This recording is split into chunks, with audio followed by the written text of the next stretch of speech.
Hello, this is Paul from FMA Performance, and today we're going to take a look at the nocebo effect. I'm sure a lot of you have heard of the placebo effect, which is a fake treatment or a fake drug, usually with an inactive substance such as sugar or water, that is given to a patient, and the patient's condition improves simply because of the expectation that that treatment would be helpful. Now, the nocebo is kind of like the opposite of that. According to dictionary.com, nocebo is defined as a detrimental effect on health produced by psychological or psychosomatic factors such as negative expectations of treatment or prognosis. We first saw this in medical trials where people taking placebo pills would report similar side effects to the drugs being tested. This is further kind of shown when you are notified about the side effects of a drug. You're much more likely to experience those side effects than if you never knew about the side effects in the first place. Recently, this topic has been talked a lot about in the physical therapy field and the kind of the field of pain science. It's been shown that the nocebo effect can increase pain intensity, stress, anxiety, catastrophizing, in addition to increasing the search for health services, new therapeutic approaches. It's been associated with higher drug consumption and more surgeries to try and treat the adverse effects produced by nocebo itself. There's been a lot of research to show how negative expectations formed through verbal suggestion from practitioners of heightened pain can actually cause pain. So patients' expectations and past experience largely influence their outcomes. Because of this, there has been a move for healthcare professionals to be a little more picky with the words they use. A few examples here are with medical imaging. There have been studies that show if you show a patient the results of an MRI with a bunch of scary sounding medical jargon, they are more likely to experience pain and experience that pain for longer. Just imagine you get back an MRI and you hear things like disc degenerative disease, slip disc, and bulge disc. These things are super scary sounding and will definitely have that nocebo effect and lead to fear avoidance of exercise and fear-related pain.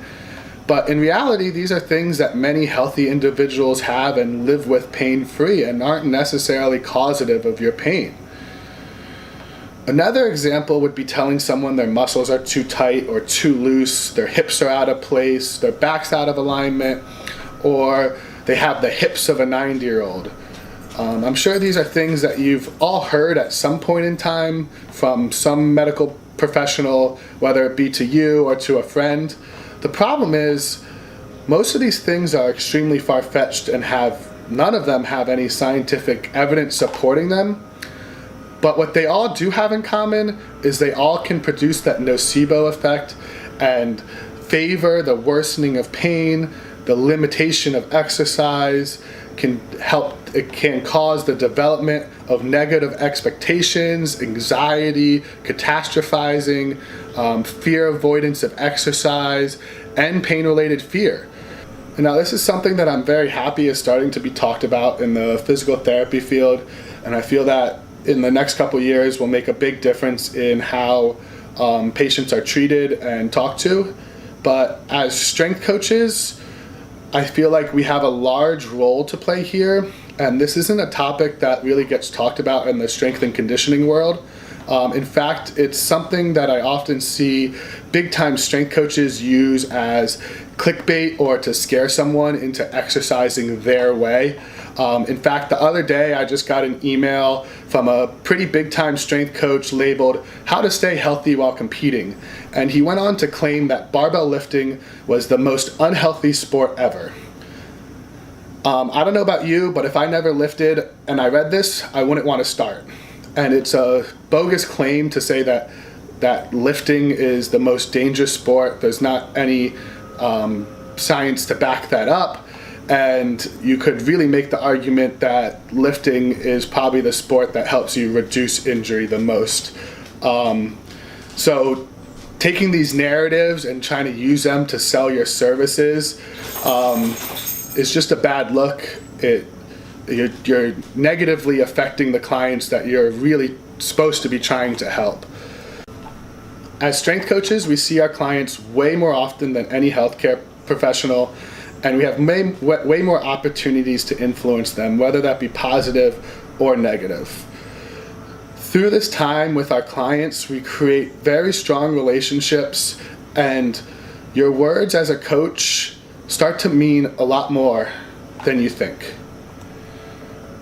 We are the first line in reducing injury risk. We may not be able to prevent injuries, but our job should be to reduce injuries as much as possible. As a strength coach, I never want to see someone get hurt, because that means they can't train or train as much as they were. So I want to keep people healthy and keep them training as much as possible and keep them moving forward as much as possible. Creating a safe environment for people to perform is key to preventing injuries. And creating fear around narratives with no scientific backing does nobody good. You just create fear around exercise and increase the likelihood that exercise will have that negative and nocebo type effects. You often hear this when trainers are coaching techniques of lifts. We as coaches oftentimes will say, like, don't do that or don't do this because you'll get hurt. You hear it all the time. Don't let your knees cave in when you squat, you'll hurt your knees. Don't let your elbows flare when you bench, you'll hurt your shoulders. Don't let your back round when you deadlift, you'll hurt your back. These narratives may or may not be true, and even if they are true, it's not worth using them and creating the fear around the exercises just to get people to change their form. When in reality, the reason we want people to have certain techniques when they're lifting is to be able to move the most weight possible.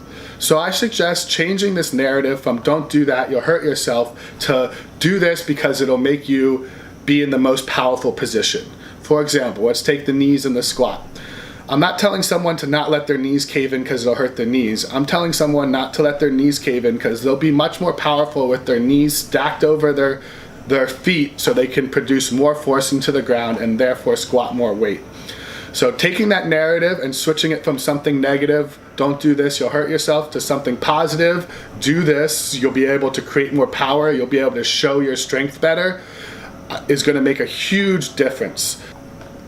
You can even take this a step further and look at the management of fatigue. Controlling fatigue and training-related stress is a crucial factor in reducing the risk of injury. I want people to be able to come in to the gym every day or however many days per week they can and perform the training session prescribed and feel good afterwards, feel safe afterwards, feel like they're not at a risk for injury, and have them come back the next day and be able to perform their workout without any decrease in performance or without fatigue affecting them. So I pretty much want to be able to accumulate volume and do all the other things that my program is intended to do while creating as little unnecessary stress as possible. I want all the stress that I'm causing on a client to be productive stress that gets them closer to their goal. And the narrative we use can greatly influence the fatigue someone feels. If you tell someone that this workout's going to kill them, or this workout's going to leave them feeling dead, or that this workout's going to leave them so sore the next day, the chances are they're probably going to feel a little crappier than they normally would and not be able to perform as well the next training session.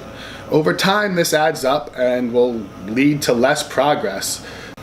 So if we have this narrative that our training sessions are killer or going to make you super sore, you're just causing unproductive stress that doesn't get you any closer to your goal.